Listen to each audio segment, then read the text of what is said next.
Questa di oggi è una storia di sfide, di passione, di manualità, di legno, di genio italiano. C'è una bellezza indescrivibile nella semplicità di una bicicletta artigianale italiana. Ogni pedalata è un colpo di genio, ogni giro di ruota un'opera d'arte in movimento.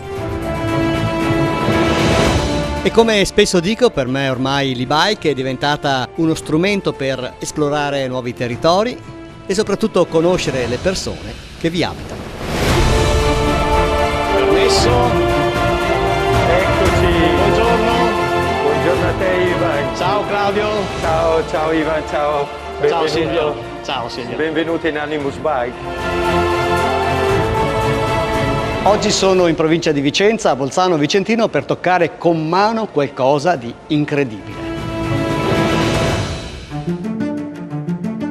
E questa è la vostra creatura. La particolarità è data proprio dal telaio in legno. Dal telaio in legno, che non è però solo un telaio in legno, è un telaio in legno con carbonio. Questa è un po' la peculiarità di questa bici, nel senso che noi abbiamo dei listelli di legno, delle tavolette di legno, da 1,5 mm, il cuore in abete, intervallate da piani di carbonio, da fogli di carbonio, biassiale e quadriassiale. Il tutto viene chiuso con resina, assemblato con resina epossidica e come esterno noi abbiamo scelto sia i fogli di mogano, qui ci sono 2 fogli di mogano da 0,8, da 1 mm, e frassino. Queste sono le 2 essenze esterne che abbiamo scelto. Beh, dal punto di vista proprio estetico del design è veramente una meraviglia. Silvio, ma perché una bicicletta in legno? È una sfida oppure c'è dell'altro? È una sfida per riuscire a fare una bicicletta, diciamo, estremamente anche competitiva, estremamente robusta e con delle caratteristiche che il legno ha. I fogli di carbonio sono stati messi praticamente per creare maggiore elasticità e reattività alla bicicletta.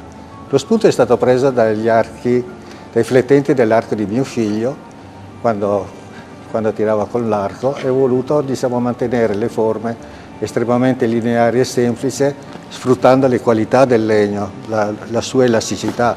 Non ho voluto fare un mobile praticamente da appendere. Ho voluto fare una bicicletta per fare qualsiasi cosa e in qualsiasi condizione di terreno. Ecco Silvio, qua la cosa magica è questo, c'è il legno che è la cosa più naturale e dopo abbiamo anche tanta tecnologia. A me, a dirti la verità, mi veniva in mente più un qualcosa legato alla nautica. Ecco, pensavo, guardando anche magari il dettaglio qua, una parte di un timone, di una nave. Ecco, c'è un rapporto con la nautica? Certo che c'è un rapporto, perché si torna alle passioni, prima la bicicletta, poi la barca a vela in particolare, da cui è iniziata anche una produzione, diciamo, di barche a vela, dagli Optimist a alcuni prototipi e alcuni accessori, diciamo, essenziali per la barca a vela, tipo timoni, diciamo, delfiniere, portelloni di poppa. La bicicletta e tutta la mia esperienza sulla nautica è stata trasferita anche sulla bicicletta. Una lavorazione manuale che di sicuro è molto impegnativa, ma come avviene? Avviene per esempio su questo stampo, questo è uno stampo della parte orizzontale della gravel per esempio. Questo qui è il pezzo praticamente che viene estratto dopo la cottura, diciamo, sotto stampo. Infatti questa qui è la parte che combacia perfettamente. Sono tutti stampi riscaldati per portare praticamente a temperatura ottimale tutta la resina epossidica per dare un manufatto praticamente estremamente resistente e stabile nel tempo. Una volta che il pezzo viene stampato, poi come si procede? Procede che viene portato praticamente alla fresatura, e questo qui ad esempio è un pezzo della parte inclinata come viene fatta la fresatura. Poi viene tagliato praticamente in questa parte, questo qui è il carro, qui c'è il passaggio praticamente per i cavi interni, e la fase successiva, per farti un esempio, viene fatto l'assemblaggio con l'altro pezzo che verrà fresato e verrà accoppiato. questo qui. Ecco, vieni adesso Ivan che ti facciamo vedere. Questo è il tavolo dell'assemblaggio. Questo tubo, per esempio, è per l'alloggiamento del movimento centrale e questo è l'alloggiamento, è un tubo in carbonio per l'alloggiamento del cuscinetto dello sterzo. Come vedi poi qui abbiamo la centratura, abbiamo, no, di questi due fori e qui, se vieni, lo vedi già montato, è il tubo in carbonio che viene fissato, incollato sempre con resina, con uno stucco epossidico, un adesivo strutturale. E qui, se riesci a vederlo, abbiamo già il tubo per il passaggio dei cavi. Passaggio dei cavi perché questa bicicletta può essere anche elettrica. Esattamente. Nascono muscolari e con semplice adattamento diventano elettriche.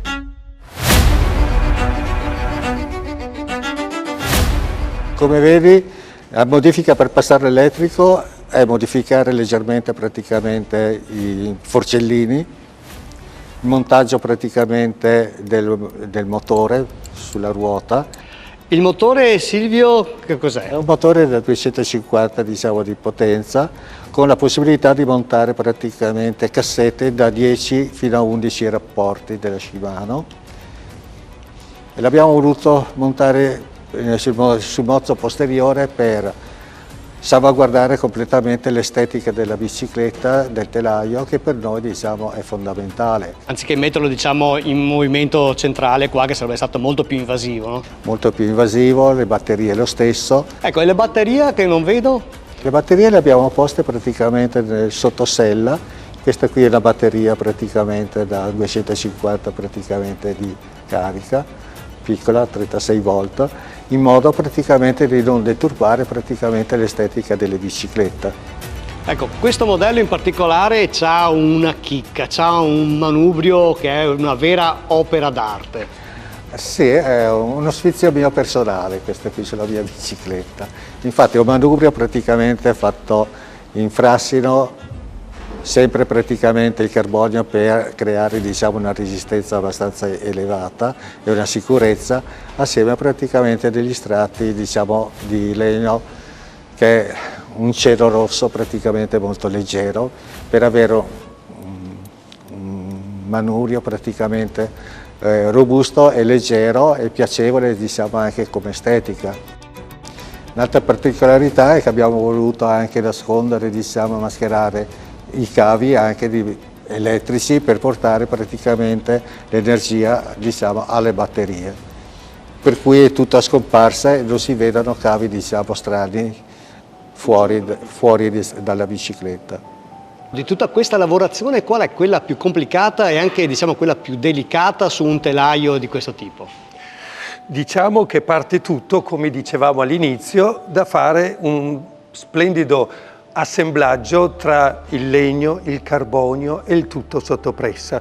Le parti più delicate naturalmente di tutte le bici è questa qui dello sterzo e del movimento centrale, ma che come vedi è tutto assemblato e incollato con delle colle epossidiche e fa un tutt'uno. Ti dirò anche che sono telai certificati, telai per la city, per la gravel, per la mountain bike. I più attenti si saranno accorti che questo logo non è proprio poco conosciuto, anche nel mondo sportivo. Esattamente, infatti 10 anni fa, insieme alla Animus Bike, insieme a questa scelta di produrre bici in legno e carbonio, è nata anche questa opportunità, attraverso dei pongisti vicentini, di produrre telai per il tennis tavolo, telai per professionisti, diciamo amatori e professionisti. Tra l'altro abbiamo molti della nazionale paralimpica, medaglie d'oro, medaglie di bronzo e tanti in giro per il mondo.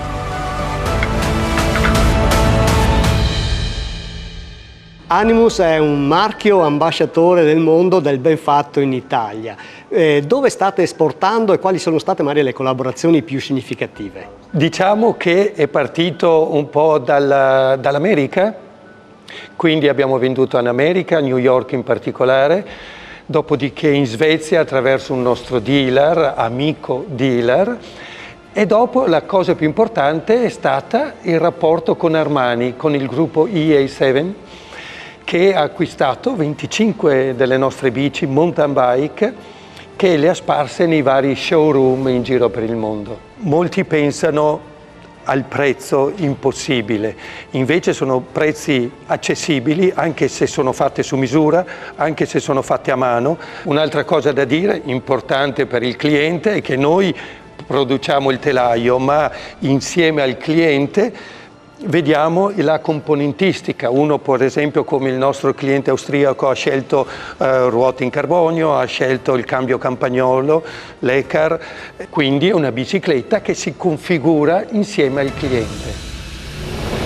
Bene, siamo quindi arrivati alla fine di questo viaggio, di questo giro all'interno di questa realtà Animus, quindi grazie Silvio, grazie Claudio di questa grande opportunità. No, siamo noi che ringraziamo te, Ivan, di questa opportunità che ci dai per far conoscere le nostre biciclette. Devo dire che qui bisogna essere sinceri, Silvio. Queste biciclette sono proprio il confine tra una bicicletta e un'opera d'arte. Quindi se il video vi è piaciuto mettete un bel mi piace, continuate a scrivermi, a commentare e mi raccomando, se non l'avete ancora fatto, iscrivetevi al mio canale.